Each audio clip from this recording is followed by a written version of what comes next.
Assalamualaikum friends, in this video we are going through lecture number 12 और lecture number 12 में हम type of selectors देखेंगे। वैसे तो हमने प्रीवियस वीडियो में जो CSS की वीडियो थी हमारी, जिसमें हमने CSS का इंट्रोडक्शन देखा था, उसमें हमने थोड़ा बहुत सिलेक्टर्स को यूज़ किया था, लेकिन इस वीडियो में हम टू दी पॉइंट सिलेक्टर्स को स्टडी करेंगे जो इंपॉर्टेंट सिलेक्टर्स हैं। सबसे पहले तो हम ये देखते हैं कि सिलेक्टर्स होते क्या हैं, यूज़ किस तरह होते हैं और उनका सिंटैक्स किस तरह होता है, लिखा किस तरह जाता है उनको। So selectors are use for internal CSS और एक्सटर्नल CSS। जैसे कि हमने पिछली वीडियो में CSS के टाइप्स भी देखे थे, 3 टाइप्स देखे थे हमने, inline CSS, internal CSS and external CSS। तो इनमें से जब हम इंटरनल CSS या एक्सटर्नल CSS करते हैं तो उसके लिए हमें सिलेक्टर्स यूज़ करने पड़ते हैं। अब VS कोड में अगर हम देखें, जैसे यहाँ पर आप लोगों को, जैसे ऊपर यहाँ पे हेडिंग 1 में आप लोग अगर देखें तो H1 के ओपनिंग टैग में स्टाइल लगा हुआ है। तो स्टाइल में बैकग्राउंड उसका ब्लू है, बैकग्राउंड कलर दिया हुआ है ब्लू और फॉन्ट कलर दिया हुआ है वाइट। तो इसके अगर वेब पेज पे हम लोग जाकर देखें तो इस तरह से कुछ रिज़ल्ट इसका आएगा। तो यहाँ पर अगर आप लोग देखें कि यहाँ पर जो CSS यूज़ की गई है वो कौन से टाइप की गई है, तो यहाँ पर जो CSS यूज़ हुई है वो हुई है इनलाइन CSS। तो इसी स्टाइल को अगर हम इंटरनल CSS में लगाएं तो किस तरह लगाएंगे, उसके लिए हमें पता है हम क्या करते हैं। हेड के टैग के अंदर हम क्या करते हैं, एक स्टाइल का टैग लगाना पड़ता है हमें, और फिर उसके अंदर हमें कोई सिलेक्टर लगाना पड़ता है। अब फॉर सपोज़ मैं एलिमेंट सिलेक्टर लगा लेता हूँ H1 का, और उसके अंदर मुझे लगानी पड़ेगी फिर कर्ली ब्रैकेट्स, H1 के बाद कर्ली ब्रैकेट। तो H1 क्या है, H1 बेसिकली इस एलिमेंट का टैग है। अब ये सिलेक्टर के टाइप्स होते हैं, ये टाइप्स हम अभी देखने वाले हैं। मैं सिर्फ आप लोगों को यहाँ पर ये बताना चाह रहा हूँ कि जब हमें इंटरनल CSS करनी पड़ती है तो उसके लिए कुछ इस तरह का सिंटैक्स लिखना पड़ता है। अब यहाँ पर समझने वाली बात जो है वो ये है कि जो सिलेक्टर्स हम यूज़ करते हैं वो करते हैं इंटरनल और एक्सटर्नल CSS के अंदर। अब सिलेक्टर्स का जो सिंटैक्स होता है वो क्या होता है, सिंटैक्स क्या होता है, सिंटैक्स मतलब हम लिखते किस तरह है, किस तरह लिखना पड़ता है सिलेक्टर लगाने के लिए। तो उसके लिए हमें सबसे पहले ऊपर सिलेक्टर का नाम लिखना पड़ता है, यानी सिलेक्टर का टाइप लिखना पड़ता है। जो भी टाइप आप लगाना चाह रहे हैं सबसे पहले हमें लगाना पड़ता है टाइप के बाद हम लगाते हैं कर्ली ब्रैकेट्स। कर्ली ब्रैकेट्स के अंदर हमें प्रॉपर्टीज़ लिखनी होती हैं, जितनी भी प्रॉपर्टीज़ आप लोग लिखना चाहें। एक प्रॉपर्टी यहाँ पर लगी हुई है जैसे कलर रेड, यानी फ़ॉन्ट का कलर जो होगा वो रेड होगा। तो इस तरह से आप जितनी प्रॉपर्टीज़ लगाना चाहें वो यहाँ पर कर्ली ब्रैकेट्स के अंदर लगाएंगे। किस तरह लगाएंगे, सबसे पहले देंगे प्रॉपर्टी का नाम, जो यहाँ पर लिखा हुआ है कलर प्रॉपर्टी का नाम है, और उसके बीच में आएगा कॉलन आप लोगों को कलर के बाद नज़र आ रहा है। उसके बाद आएगी उस प्रॉपर्टी की वैल्यू। कलर प्रॉपर्टी का नाम है, रेड उसकी वैल्यू है, तो वैल्यू और प्रॉपर्टी के बीच में हमें कॉलन देना है, और वैल्यू के आखिर में जहाँ पर हम प्रॉपर्टी को ख़त्म करना चाह रहे हैं वहाँ पर हम लगाएंगे सेमी कॉलन। तो सेमी कॉलन लगाना बहुत ही इंपॉर्टेंट होता है। अगर आप लोग ये चीज़ नहीं लगाएंगे तो नीचे आप लोग इसके नीचे जब दूसरी प्रॉपर्टी लगाना चाहेंगे तो वो प्रॉपर्टी अप्लाई नहीं होगी, बल्कि ये जो सिंटैक्स है आप लोगों का ख़राब हो जाएगा। तो सिंटैक्स जो है वो एज़ इट इज़, जो भी फॉर्मेट है इसका वो प्रॉपर लगाना है हमने। तो अब आ जाते हैं syntax of type of selectors. अब सिंटैक्स जो होता है, आप लोग टाइप चाहे कौन सा भी यूज़ करें, सिंटैक्स जो है सबका यही वाला होगा जो हमने अभी देखा है। बस फ़र्क सिर्फ ये होगा कि यहाँ पर आप लोगों को टाइप चेंज करना पड़ेगा। इस जगह पर टाइप लगाने के बाद आप लोगों को जो भी चीज़ लगानी है वो उसका सिंटैक्स बिल्कुल सेम ही है। कर्ली ब्रैकेट्स लगेंगी, कर्ली ब्रैकेट के अंदर आप लोगों को प्रॉपर्टीज़ लगानी है। तो इसलिए चेंज क्या होगा, सिर्फ टाइप चेंज होगा। अब जैसे यहाँ पर टाइप 2 हो या जितने भी टाइप्स हों, टाइप 3 हो, टाइप 4 हो, सिलेक्टर के जितने भी टाइप्स होंगे सिर्फ टाइप चेंज होगा, यहाँ पर वैल्यू चेंज होगी। बाकी जो सिंटैक्स होगा, कर्ली ब्रैकेट्स के अंदर प्रॉपर्टीज़ लगानी है, वो यहाँ से लेके यहाँ तक पूरा सिंटैक्स जो है वो सबका आप लोगों को नज़र आ रहा होगा, वो सेम ही है। So now here are the types of selectors. Number 1 type is universal selector. Universal selector को हम रिप्रेजेंट करते हैं एस्टरिस्क से। एस्टरिस्क क्या है, स्टार भी हम इसको कहते हैं, आप लोग उमूमन इसको स्टार कहते हैं। ये मोबाइल में भी हम टाइपिंग में यूज़ करते हैं, लैपटॉप में भी यूज़ करते हैं। सो ये सिलेक्टर हम जब भी यूज़ करते हैं तो इसको हम कहते हैं यूनिवर्सल सिलेक्टर। अब इसमें सिंटैक्स आगे वही लगेगा, कर्ली ब्रैकेट्स आएंगी और उनके दरमियान आएंगी प्रॉपर्टीज़ जो कि आप CSS में लगाना चाह रहे हैं। अब आ जाते हैं सिलेक्टर का फंक्शन क्या है, इसका काम क्या है। अब ये सिलेक्टर जो है वो पूरी आप लोगों के वेब पेज के ऊपर CSS अप्लाई करता है। यानी आप लोग यूँ कह लें कि आप लोग जब VS कोड ओपन करते हैं उसमें जो बॉडी का टैग होता है जिसके अंदर हम सारा काम कर रहे होते हैं, ये जो सिलेक्टर है ये सारे काम के ऊपर अप्लाई हो जाता है। या फिर आप यूँ कह लें कि VS कोड के अंदर आप लोग जब जाते हैं तो आप लोग बॉडी के टैग के अंदर सारा काम कर रहे होते हैं वेब पेज का, तो ये जो सिलेक्टर है ये पूरे बॉडी के ऊपर अप्लाई हो जाता है, यानी आपके पूरे काम के ऊपर अप्लाई हो जाता है। अब ये किस तरह होता है इसको प्रैक्टिकली देख लेते हैं। VS कोड के ऊपर चलते हैं। तो अभी मैंने इसको HTML को CSS फाइल से लिंक किया हुआ है। तो इसको अगर मैं यहाँ पर ये वाला सिलेक्टर यूज़ कर लूँ एस्टेरिस्क का, यानी यूनिवर्सल सिलेक्टर यूज़ कर लूँ और उसके अंदर मैं बैकग्राउंड कलर ब्लू कर दूँ और कलर कर दूँ वाइट। अब इससे क्या होगा, इससे ये होगा कि यहाँ पर बॉडी के अंदर जो जो मैं लिखूँगा उसका कलर जो है, यानी फ़ॉन्ट का कलर जो भी होगा वो सारा वाइट हो जाएगा, और जो इसका बैकग्राउंड कलर होगा वेब पेज का वो पूरे वेब पेज का, यानी यहाँ से लेकर यहाँ तक बॉडी के टैग के अंदर जो भी होगा उसका सारा बैकग्राउंड, यानी यूँ कह लें कि पूरे वेब पेज का बैकग्राउंड जो है वो ब्लू हो जाएगा। तो इसको कर लेते हैं सेव और इसको भी कर लेते हैं सेव और वेब पेज को देख लेते हैं। तो ये देखें ये पूरा का पूरा जो बैकग्राउंड है हमारा ब्लू हो गया है और उसके अंदर हम जो भी लिखेंगे अब वो वाइट फॉन्ट्स में आ जाएगा। तो यूनिवर्सल सिलेक्टर जैसे नाम से ही एक कॉन्सेप्ट आ जाता है, यूनिवर्सल जो नाम है वो ही एक मतलब बड़ा सा एक कोई जगह घेरेगा, तो जाहिर सी बात है ये पूरे के पूरे वेब पेज पर जो CSS अप्लाई होता है वो होती है यूनिवर्सल सिलेक्टर से। तो the next type of selector is class selector. अब क्लास सिलेक्टर या डॉट सिलेक्टर ये हम शुरू करते हैं डॉट से। सबसे पहले डॉट लगाते हैं, डॉट के बाद उसके बाद कोई भी हम यहाँ पर नाम दे सकते हैं सिलेक्टर के तौर पे यूज़ करने के लिए। आप X दे सकते हैं, Y दे सकते हैं, XYZ दे सकते हैं, या जो भी आप लोग नाम देना चाहें। यहाँ पर सबसे पहले डॉट लगाएंगे, डॉट के बाद यहाँ पर आप लोग नाम लिखेंगे, उसके बाद वही सिंटैक्स जो सिलेक्टर के लिए यूज़ होता है, कर्ली ब्रैकेट्स, उसके अंदर प्रॉपर्टीज़। अब क्लास सिलेक्टर का फंक्शन क्या है, इसका फंक्शन ये है कि आप लोगों को जब मुख्तलिफ एलिमेंट्स के ऊपर कोई CSS की प्रॉपर्टीज़ लगानी होती हैं तो फिर हम क्लास का एक यूँ समझे रेफरेंस बना लेते हैं। वो नाम जो है वो रेफरेंस के तौर पे यूज़ कर रहे होते हैं।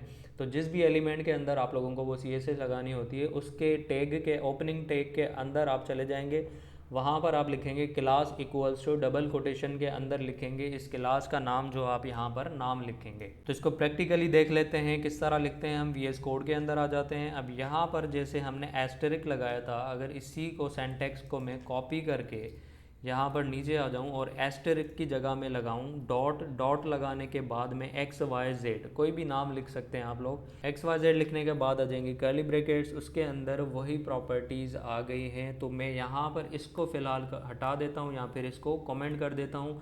अब ये कमेंट हो चुका है, ये प्रॉपर्टी यहाँ से यूँ समझें कि हट गई है। अब सिर्फ ये हमारी इस फाइल के अंदर आ गई है। तो यहाँ पर क्लास सिलेक्टर हमारा बन चुका है। अब इसको अप्लाई किस तरह करना होता है, यहाँ पर आ जाएंगे। फॉर सपोज मैं इस एलिमेंट के ऊपर मैं चाहता हूँ इसको सबसे पहले ऐसे ही सेव करके वेब पेज को चेक कर लेते हैं कि किस तरह नज़र आ रहा है। ये कुछ इस तरह से सिंपल सा हेडिंग्स नज़र आएंगे आप लोगों को, 6 लाइनें हैं। तो मैं चाहता हूँ कि पहली लाइन पर मैं CSS अप्लाई करूँ, तो यहाँ पर इसके ओपनिंग टैग में आ जाएंगे, यहाँ पर लिखेंगे class equals to double quotation के अंदर मैं उसका नाम लिखूँगा XYZ, मैंने उसको नाम दिया था।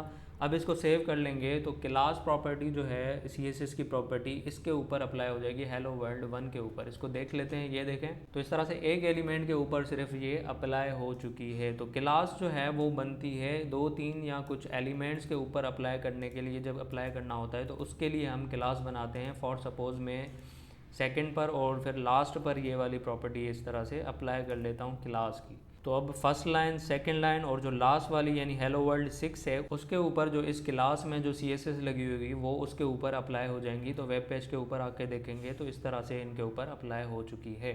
तो यहाँ पर एक चीज़ नोट कर लें, जब भी हम क्लास सिलेक्टर लगा रहे होते हैं, जैसे यहाँ पे हमने 3 जगहों पे क्लास सिलेक्टर लगाए, तो इसी तरह आप जब भी क्लास सिलेक्टर बनाते हैं तो क्लास सिलेक्टर हम तभी बनाते हैं जब हमें वही क्लास 3-4 या कुछ एक से ज़्यादा एलिमेंट्स पर अप्लाई करना होता है तो हम क्लास सिलेक्टर लगाते हैं। वैसे तो एक के ऊपर लगाने के लिए भी आप बना सकते हैं, कोई मसला नहीं है, लेकिन एक स्टैंडर्ड प्रैक्टिस जो चलती आ रही है वो यही है कि क्लास सिलेक्टर जब भी बनाते हैं वो एक से ज़्यादा जब एलिमेंट्स के ऊपर लगाना हो तब हम बनाते हैं क्लास सिलेक्टर।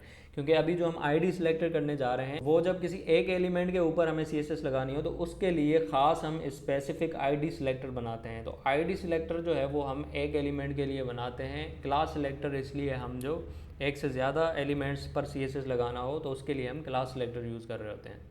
तो अब हम आईडी सिलेक्टर देख लेते हैं। जो तीसरा टाइप है हमारा आईडी सिलेक्टर है। आईडी सिलेक्टर लगाने का तरीका क्या है? सेम तरीका है जिस तरह हम क्लास सिलेक्टर बनाते हैं। फ़र्क सिर्फ ये है कि क्लास सिलेक्टर में हम डॉट से स्टार्ट कर रहे होते हैं, डॉट लगा के क्लास का नाम लिखते हैं। तो यहाँ पर आईडी सिलेक्टर में हम क्या करेंगे, डॉट की जगह हम हैशटैग यूज़ करेंगे। हैशटैग लगा के जब हम कोई भी नाम लिख लें तो वो हमारी आईडी बन जाती है। तो इनका फंक्शन ऑलमोस्ट सेम ही होता है, बस फ़र्क सिर्फ यही है कि हमारे ऊपर है हम इसको किस तरह यूज़ करते हैं। आईडी जो है वो हम सिंगल एलिमेंट के लिए यूज़ कर रहे होते हैं। फॉर सपोज़ मैं यहाँ पर अगर आ जाऊँ VS कोड के अंदर, अब मैं इसको क्लास सिलेक्टर को फ़िलहाल हटा देता हूँ यहाँ से, इनको यहाँ से मैं रिमूव कर देता हूँ। अब मैं चाहता हूँ कि मैं फ़र्स्ट लाइन के ऊपर कोई भी मैं प्रॉपर्टी लगा दूँ, CSS लगा दूँ। तो मैं क्या करूँगा, यहाँ पर नीचे आ जाऊँगा, हैश टैग लगाऊँगा। हैश टैग लगाने के बाद ABC मैंने आईडी का नाम दे दिया। कोई भी नाम जो है वो आप लोग दे सकते हैं रेफरेंस के लिए। इसको मैं बैकग्राउंड कलर दे देता हूँ ग्रीन, ग्रे कर लेते हैं चलें। उसके बाद हम फॉन्ट कलर कर लेते हैं यहाँ पर रेड। इसको सेव कर लेते हैं। अब हम क्या करेंगे, HTML के अंदर आकर मैं यहाँ पर लिख दूँगा ID इक्वल्स टू, क्लास के लिए हम क्लास इक्वल्स टू लिखते हैं, ID लगाने के लिए हम लिखेंगे ID इक्वल्स टू ABC। इसको सेव कर लेंगे। सेव करके जब यहाँ पर वेब पेज के ऊपर आएंगे तो ये देखें ये इसके ऊपर अप्लाई हो चुकी है। अब मैं अगर चाहता हूँ कि भाई यही चीज़ मैं इसके ऊपर भी अप्लाई करूँ H1 के ऊपर, तो यहाँ पर भी मैं अगर ID इक्वल्स टू ABC लिख दूँ, सेव कर दूँ, तो थर्ड लाइन हेलो वर्ल्ड 3 के ऊपर भी यही चीज़ अप्लाई हो जाएगी, आप लोग देख सकते हैं। अब ये प्रॉपर्टी इस तरह से हम अप्लाई तो कर सकते हैं, लेकिन ये जो तरीका है ये प्रैक्टिस में इस्तेमाल नहीं होता। जब भी हमें दो जगहों पे एक चीज़ लगानी होती है तो उसके लिए हम क्लास बनाते हैं, आईडी नहीं बनाते। तो जब मैं दो जगहों पर यही सेम चीज़ें लगाना चाहूँ तो उसको मैं क्लास से लगाऊंगा, आईडी से नहीं लगाऊंगा, क्योंकि जो तरीक़ेकार है वो यही है कि आईडी जो है वो हमेशा सिंगल एलिमेंट पे CSS लगाने के लिए हम यूज़ करते हैं। तो इस तरह का जब हमें काम करना हो, दो जगहों पे तीन जगहों पे सेम CSS लगाना हो, तो उसके लिए हम क्लास यूज़ करेंगे, आईडी यूज़ नहीं करेंगे। तो इसके बाद जो चौथा सिलेक्टर आ जाता है वो आ जाता है एलिमेंट सिलेक्टर या फिर टैग सिलेक्टर। इसको हम नॉर्मली एलिमेंट सिलेक्टर कह रहे होते हैं, लेकिन आप अंडरस्टैंडिंग के लिए अगर टैग सिलेक्टर कह लें तो कह सकते हैं, क्योंकि ये सिलेक्टर लगाने के लिए हम टैग का रेफरेंस यूज़ कर रहे होते हैं या फिर एलिमेंट का रेफरेंस यूज़ कर रहे होते हैं। जैसे यहाँ पर आप लोगों को नज़र आ रहा है H1 भी हो सकता है। H1 क्या है, हेडिंग के एलिमेंट के लिए हम यूज़ करते हैं टैग, H1 टैग यूज़ करते हैं ना हेडिंग के एलिमेंट के लिए।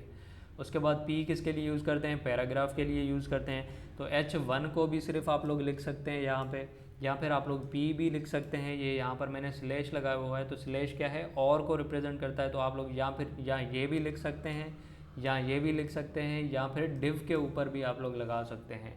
तो ये किस तरह काम करता है ये भी देख लेते हैं। एलिमेंट सिलेक्टर, तो यहाँ पर आ जाते हैं। अब एलिमेंट सिलेक्टर को समझने के लिए मैंने यहाँ पर एक कुछ टेक्स्ट लिख दिया है जहाँ पे काफ़ी सारे एलिमेंट्स मैंने यूज़ किए हुए हैं। ये हेडिंग एलिमेंट है, उसके बाद पैराग्राफ है, उसके बाद यहाँ पर हेडिंग 2 आ जाती हैं। ये हेडिंग 2 है, हेडिंग 2 है। उसके अंदर यहाँ पर कुछ लिस्ट हैं, अनऑर्डर्ड लिस्ट आ जाती है यहाँ पर। तो इस तरह के मैंने कुछ एलिमेंट्स यहाँ पर यूज़ कर रखे हैं। तो इसके ऊपर अगर हम एलिमेंट्स के ऊपर CSS लगाएं तो यहाँ पर कैसे लगाएंगे, अब CSS फाइल के अंदर चले जाते हैं यहाँ पर, और यहाँ पर मैं इनको भी अगर फ़िलहाल हटा दूँ, कमेंट कर दूँ इसको, इनको मैं हटा देता हूँ यहाँ से। और यहाँ पर मैं चाहता हूँ इसको सेव कर लेते हैं और इसका वेब पेज ओपन कर लेते हैं, ताकि हमें ये नज़र आ जाए कि वेब पेज के ऊपर क्या क्या आ रहा है, किस तरह रिप्रेजेंट हो रहा है। तो इस तरह से कुछ हमारा वेब पेज है, कुछ टेक्स्ट लिखा हुआ है। अब मिसाल के तौर पे मैं चाहता हूँ कि मैंने यहाँ पर जो बड़ी हेडिंग, सबसे ऊपर वाली जो हेडिंग है, या फिर हेडिंग 1 में इस वेब पेज के ऊपर जहाँ जहाँ भी यूज़ करूँ, वो जो हेडिंग है वो उसका कलर जो है वो रेड हो। तो उसके लिए मैं क्या करूँगा, मैं CSS फाइल के अंदर आ जाऊँगा। उसके लिए मैं क्या करूँगा, कौन सा सिलेक्टर यूज़ करूँगा, एलिमेंट सिलेक्टर यूज़ करूँगा। कौन सा एलिमेंट, H1 का एलिमेंट सिलेक्टर यूज़ करूँगा। किस तरह लगाते हैं, सिंटैक्स आपको पता है, कर्ली ब्रैकेट्स, कर्ली ब्रैकेट्स के अंदर हम लिखेंगे कलर, फॉन्ट्स का कलर हमने देना है रेड, रेड करके सेव कर लेंगे। तो अब देखें HTML के अंदर मैंने पहले ही ऑलरेडी इस CSS की फ़ाइल को यहाँ पर लिंक कर रखा हुआ है। तो लिंक करने के बाद जब हम इसको सेव कर लेंगे और इस फाइल को भी ये CSS लगाने के बाद सेव करके और वेब पेज के ऊपर आएंगे, तो ये देखें आप लोग कलर जो है वो हेडिंग 1, अब जहाँ जहाँ भी आप लोग हेडिंग 1 लगाएंगे उसका कलर जो है वो रेड होता जाएगा। अब चलते हैं HTML फाइल के अंदर। फॉर सपोज़ मैं यहाँ पर सबसे नीचे आकर कोई हेडिंग 1 लगा लेता हूँ। H1 के एलिमेंट के अंदर मैं लिख लेता हूँ this was the content of class, this was the content of class. इसको सेव कर लेते हैं और यहाँ पर आकर देखेंगे, ये देखें अब जहाँ भी आप लोग H1 यूज़ करेंगे उसका कलर क्या होता जाएगा, रेड होता जाएगा। अब इसी तरह से यहाँ पर जैसे हेडिंग 2 के एलिमेंट्स मैंने लगाए हुए हैं, यहाँ पर हेडिंग्स लगाई हुई हैं कुछ मैंने। अब मैं अगर चाहता हूँ कि ये जो भी हेडिंग्स लगाई हुई हैं इसको मैं कोई सिमिलर टाइप ऑफ CSS लगाना चाह रहा हूँ, तो उसका जो तरीका है वो यही है कि हम एलिमेंट सेलेक्टर यूज़ कर सकते हैं। इसी तरह से यहाँ पर H2 का सिलेक्टर लगाया, उसके बाद आ जाएंगे कर्ली ब्रैकेट्स। कर्ली ब्रैकेट में बैकग्राउंड कर लेता हूँ इसका पिंक, और यहाँ पर आ जाते हैं टेक्स्ट कलर इसका मैं कर लेता हूँ रेड कर लेता हूँ। इसको सेव कर लेते हैं और यहाँ पर आ जाएं, ये देखें ये प्रॉपर्टी जहाँ जहाँ पे हेडिंग 2 लगा होगा वहाँ पर ये अप्लाई हो जाएगी। तो इसी तरह से अगर आप लोग चाहते हैं कि जहाँ जहाँ भी पैराग्राफ लिखा हुआ आए उसको एक कलर एक किस्म का वो CSS अप्लाई हो जाए, तो उसके लिए आप पैराग्राफ एलिमेंट को यूज़ कर सकते हैं और इस सिलेक्टर के ऊपर आप लोग यहाँ पर CSS लगा सकते हैं। तो ये थे जनाब हमारे 4 बेसिक सिलेक्टर्स जो कि हम यूज़ करते हैं CSS के अंदर। तो उम्मीद करता हूँ ये आप लोगों को समझ आ गए होंगे। अब हम थोड़ा इसके अंदर डीप जाते हैं, डीप जाकर इसको थोड़ा पोस्टमार्टम करके देख लेते हैं मज़ीद। तो VS कोड के अंदर चलते हैं। अब हम क्या करेंगे, फॉर सपोज़ यहाँ पर आकर मैं इनको करता हूँ, अब कमेंट आउट कर देता हूँ इनको, और वापस आते हैं यहाँ पर एस्टेरिक का जो हमने लगाया था यानी यूनिवर्सल सिलेक्टर लगाया था, इसको मैं एक्टिव कर देता हूँ, अनकमेंट कर देता हूँ, इसको सेव कर लेते हैं। तो अब क्या होगा, अब यहाँ पर इस फाइल में हमने जो जो लिखा होगा उसके ऊपर ये वाला CSS अप्लाई हो जाएगा। क्या CSS है, बैकग्राउंड इसका ब्लू हो जाएगा वेब पेज का और फॉन्ट कलर हो जाएगा वाइट। तो वेब पेज के ऊपर जाके देखते हैं, ये देखें कुछ इस तरह से आप लोगों का वेब पेज हो जाएगा। अब अगर मैं यहाँ पर एक चीज़ करूँ, ये जो मैंने एलिमेंट सिलेक्टर बनाए हुए हैं इनको अगर मैं अनकमेंट कर दूँ, एक्टिव कर दूँ और इनको कर दूँ सेव, अब यहाँ पर क्या होगा, अब मुझे बताएं क्या होगा। यहाँ पर फ़ॉन्ट कलर की जो प्रॉपर्टीज़ हैं वो आपस में क्लैश करेंगी। एक तरफ मैं कह रहा हूँ कि फ़ॉन्ट कलर पूरे वेब पेज पे जो भी कंटेंट हो उसका कलर वाइट हो, दूसरी तरफ मैं कह रहा हूँ नहीं भाई हेडिंग 1 का जो कलर हो वो रेड हो और हेडिंग 2 का भी जो कलर हो वो रेड हो। तो होगा क्या, अब वेब पेज के ऊपर चलते हैं, ये देखें अब क्या हुआ कि जो एस्टेरिक में हमने प्रॉपर्टी लगाई थी वो यहाँ पर तो अप्लाई हो रही है, लेकिन जिसको हमने अलग से सिलेक्टर लगा के प्रॉपर्टीज़ लगाई हैं उनके ऊपर वो आ रही है। अब इसको कॉन्सेप्ट कुछ यूँ समझ लें आप कि जितना एलिमेंट के हम नज़दीक होता जाएंगे उतना उसके ऊपर वो वाली जो प्रॉपर्टी होगी वो सबसे पहले यानी वो प्रॉपर्टी डोमिनेट करेगी और पिछली प्रॉपर्टी को ओवरराइड कर लेगी। ओवरराइड समझ आ रही है, मतलब जो हमने पहले लगाई, पहले तो हमने ये लगाया था ना, इसको अगर मैं कमेंट आउट कर दूं पूरे को, तो पहले तो भाई हमने कहा था कि भाई इसका जो बैकग्राउंड हो वो ब्लू हो, कलर इसका वाइट हो, यानी पूरे वेब पेज के ऊपर ये हो जाए। लेकिन स्पेसिफिक एलिमेंट पे जाकर मैं कहता हूँ कि नहीं भाई इसका जो कलर हो वो रेड हो जाए और हेडिंग 2 के अंदर कलर भी रेड हो जाए और बैकग्राउंड भी इसका पिंक हो जाए। तो ये नज़दीक तो मैं यहाँ पे देसी वर्ड यूज़ कर रहा हूँ, आप लोग यूँ कह लें कि जो स्पेसिफ़िक जब आप जितना होते जाएंगे, जितना ज़्यादा स्पेसिफ़िक होते जाएंगे वो वाली प्रॉपर्टी ज़्यादा डोमिनेंट होगी बनिस्बत उसके कि जो जनरल प्रॉपर्टी होगी या जो स्पेसिफ़िक नहीं होगी ज़्यादा। अब देखें एस्टेरिक तो जनरल प्रॉपर्टी है, पूरे वेब पेज के ऊपर लग जाएगी, लेकिन मैं थोड़ा स्पेसिफिक हो गया कि मैं कहता हूँ कि भाई जो हेडिंग 1 हो ना उसको चलो रेड कर दो और जो हेडिंग 2 हो उसको भी आप रेड कर दो। तो क्या हुआ, स्पेसिफिक ज़्यादा अप्लाई हो जाएगी, डोमिनेंट हो जाएगी। अब इससे भी मज़ीद स्पेसिफिक आप लोग हो सकते हैं। अब अगर हम यहाँ पे आ जाएं, इस फाइल के अंदर देखें H2 कहाँ कहाँ पर है, 3 जगहों पे H2 की हेडिंग 2 यहाँ पर दिया हुआ है, एक यहाँ पर, दूसरा यहाँ पर, तीसरा यहाँ पर। तो मैं इसको थोड़ा और ज़्यादा अगर स्पेसिफिक हो जाऊँ, फॉर सपोज़ यहाँ पर मैं इसको इन दोनों को कर दूँ अनकमेंट कर दूँ, इन दोनों को भी एक्टिव कर दूँ, और यहाँ पर ये वाली आईडी जो है, ये वाली आईडी अगर मैं ये वाली आईडी अगर एक H2 लास्ट वाला जो H2 है इसके अंदर जाके ये वाली आईडी लगा दूँ, कौन सी आईडी है, ABC, इसको सेव करें, तो अब क्या होगा, अब मैंने 3 वैल्यूज़ को क्लैश करवा दिया। एक तो ये वाली थी, सबसे पहले कह रहा था कि फ़ॉन्ट वाइट हो जाए, उसके बाद मैं थोड़ा स्पेसिफिक हो गया कि मैंने कहा कि चलो जो H2 का जो एलिमेंट हो और H1 का उसका जो फ़ॉन्ट कलर हो वो रेड हो जाए। उसके बाद मैं तीसरी दफ़ा जब मैं आया यहाँ पर तो मैं थोड़ा और ज़्यादा स्पेसिफिक हो गया यहाँ पर आकर। अब देखें इस H2 के ऊपर मैंने कोई भी आईडी नहीं लगाई, इसके ऊपर भी कोई आईडी नहीं लगाई यहाँ पर, जबकि तीसरा जो हेडिंग 2 है इसके ऊपर मैंने आईडी लगा दी है। अब क्या होगा, जो ये वाली हेडिंग 2 है इसके ऊपर ये वाली प्रॉपर्टी लगेगी, जहाँ पर ये जो एलिमेंट प्रॉपर्टी हमने लगाई हुई है यही प्रॉपर्टी जो यहाँ पर दूसरी लाइन में हेडिंग 2 जो है इसके ऊपर भी लगेगी। लेकिन जो तीसरा हमने तीसरी दफ़ा हेडिंग 2 लगाया है उसके अंदर हमने यहाँ पर आकर एक और प्रॉपर्टी लगा दी है। तो अब जब आप वेब पेज के ऊपर जाके देखेंगे, देखें जो लास्ट वाली हेडिंग 2 की जो रो है उसका जो उसकी जो CSS प्रॉपर्टी है वो चेंज हो गई है। तो अब यही वाला कॉन्सेप्ट यहाँ पर भी यूज़ हुआ कि हम थोड़ा और ज़्यादा स्पेसिफिक हो गए, यानी ये तो यहाँ पर कर रहा था ना, लेकिन मैंने क्या किया, इन लाइन के अंदर जाकर मैंने इसको मज़ीद प्रेशर डाला कि भाई इस टेक्स्ट को आप लोग रेड के बजाय, आप ABC के अंदर क्या प्रॉपर्टी है, येलो, इस टेक्स्ट को रेड के बजाय येलो कर दो। तो इसने क्या किया, इसको येलो कर दिया। हालांकि बैक एंड पे ये वाली प्रॉपर्टीज़ भी लगी हुई हैं, ये भी लगी हुई है हेडिंग 2 की, और ये एस्टरिक की प्रॉपर्टी भी लगी हुई है, लेकिन अप्लाई कौन सी हो रही है, डोमिनेंट कौन सी प्रॉपर्टी है, डोमिनेंट जो है वो ये वाली प्रॉपर्टी है जो हमने यहाँ पर आकर डायरेक्ट लगा दी है।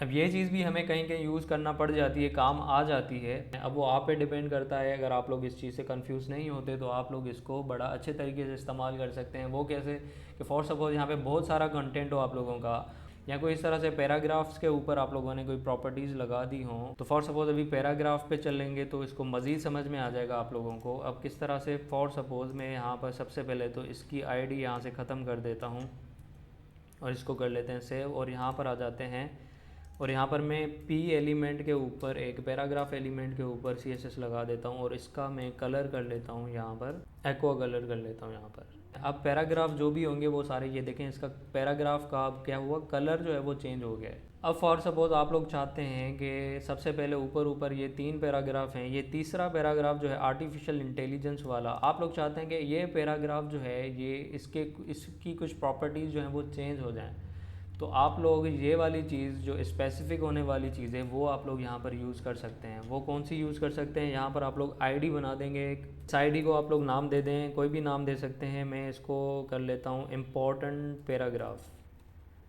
इम्पोर्टेंट पैरा नाम दे देते हैं इसको, और इसके अंदर हम क्या कर लेते हैं, तो सबसे पहले तो मैं इसका जो कलर है वो कर लेता हूँ रेड, और उसके बाद आ जाते हैं यहाँ पर मैं इसको कर लेता हूँ बैकग्राउंड में, इसका कर लेता हूँ हाईलाइट करने के लिए, इसको मैं कर लेता हूँ येलो। सेव कर लेते हैं इसको। अब ये वाली ID मैं उस मखसूस पैराग्राफ के ऊपर, इसके ऊपर लगाऊंगा, तो ये जो है ये मेरा पैराग्राफ हाईलाइट हो जाएगा। तो यहाँ पर आ जाते हैं, ये तीसरा पैराग्राफ था आर्टिफिशियल इंटेलिजेंस वाला, यहाँ पर मैं ID लगा दूँगा, क्या नाम था ID का, IMP पैरा। सेव कर लेंगे और अब आएंगे तो ये देखेंगे इस तरह से हो जाएगा। हालांकि P के एलिमेंट के पैराग्राफ के एलिमेंट के ऊपर आप लोगों का एक CSS ऑलरेडी लगा हुआ था, लेकिन मैं इस पे आकर स्पेसिफिक हो गया, मैंने कहा इसको इस तरह से कर दो।